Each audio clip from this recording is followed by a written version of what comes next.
Walk down the right street in Chicago, Edinburgh, or Sacramento, and you will find windows that used to be doors, staircases descending into what was once a ground floor, and stone archways that open into nothing but earth. They told you the streets were raised. They never explained why the buildings were already built for it. There is a pattern embedded in the bones of 19th century cities that urban planners and architectural historians have spent decades explaining away.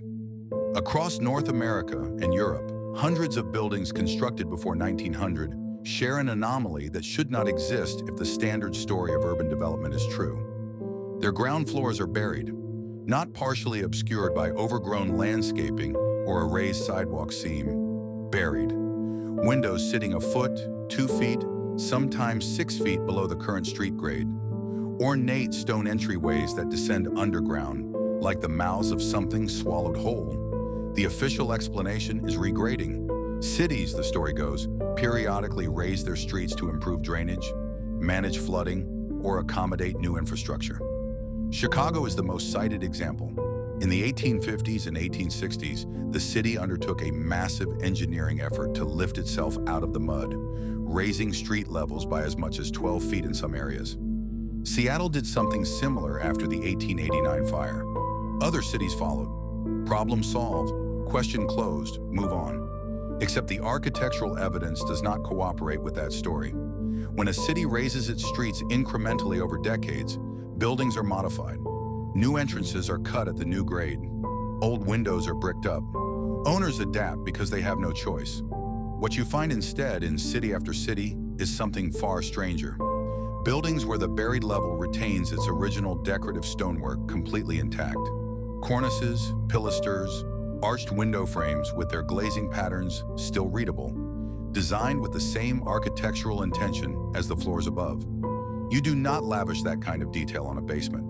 You lavish it on a facade meant to be seen. These were not basements, they were ground floors, and something put them underground. The mud flood theory, as it circulates online, wraps this evidence in a mythology of Tartaria, a supposed global empire erased from the maps, its cities buried under a catastrophic deluge of mud sometime in the 1800s. That framing has made it easy to dismiss the entire subject. Call it a conspiracy theory, attach it to the Tartaria label, and the underlying architectural anomaly disappears into the noise. That is exactly how suppression works. Not always with classified documents and men in black. Sometimes with ridicule, sometimes by letting the fringe carry a real question somewhere no serious person will follow. What they buried this time was buried twice.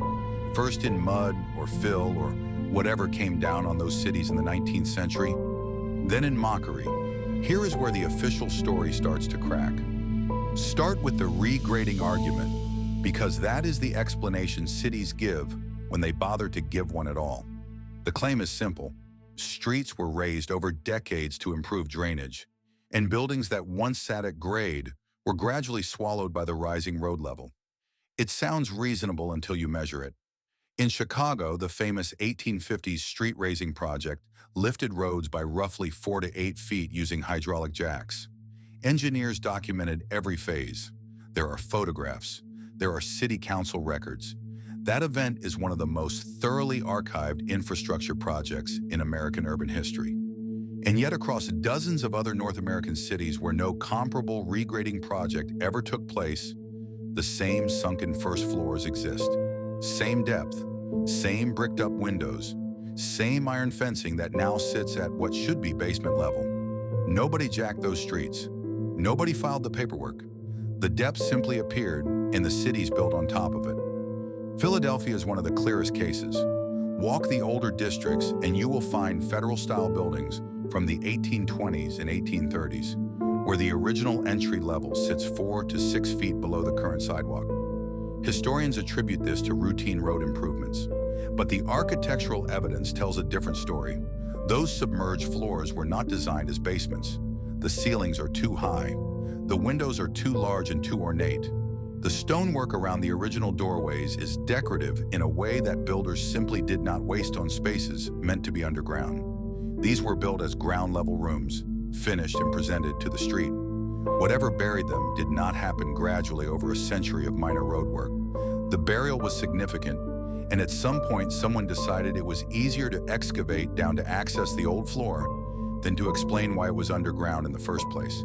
The pattern repeats with disturbing consistency.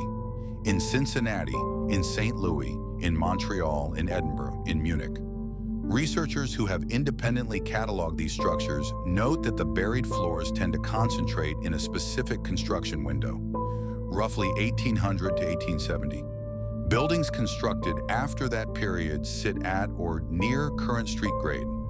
Buildings from before it often do not. That date range is not incidental. It brackets a period of enormous, unexplained disruption in the historical record. Staggering population losses that demographers struggle to account for. Entire cities rebuilt within a single generation. Land distribution records that show mass property transfers with no corresponding documentation of previous ownership. The buildings that survived whatever happened in that window are the ones now half buried, their lower floors silently testifying to a before time that the official record does not cleanly address. What makes this harder to dismiss is the soil itself. Urban archaeologists working in several of these cities have pulled core samples from the fill material surrounding those buried floors. What they found was not the layered sediment you would expect from gradual accumulation. In multiple sites, the fill is homogeneous, a single deposit event, compacted but not stratified, containing material that should not be present if the burial happened slowly. Burned wood, ash, fragmented brick from structures that no longer exist above ground. In at least 2 documented excavations in the American Midwest, the fill layer sealed against the buried buildings contained artifacts dated to the mid-19th century sitting directly atop artifacts dated centuries earlier, with no transitional layers between them. Geologists call that an unconformity. Historians call it an anomaly. The cities that own the land call it nothing at all because they do not publish findings that generate more questions than answers. And then there is the question of the windows. Across these buried first floors, the windows are almost always found in one of 2 states, bricked up from the outside using a different stone or brick than the original construction, or sealed with fill pressed directly against the glass. The bricking up is the telling detail. When a building is intentionally converted and a window is closed off by the owner, the new masonry tends to match or approximate the original. What archaeologists and preservation workers have documented in these buried floors is hasty closure. Mismatched material, rough work. The kind of sealing you do quickly when you need something to stop being visible. Someone went around to the submerged floors of these buildings and closed off the windows after the burial. That is not a natural process. That is a decision made by people who knew what was down there and preferred it stay dark. Ast-3, Revelation. Here is what the architecture cannot lie about. The buildings were not built into the ground. They were built on top of it.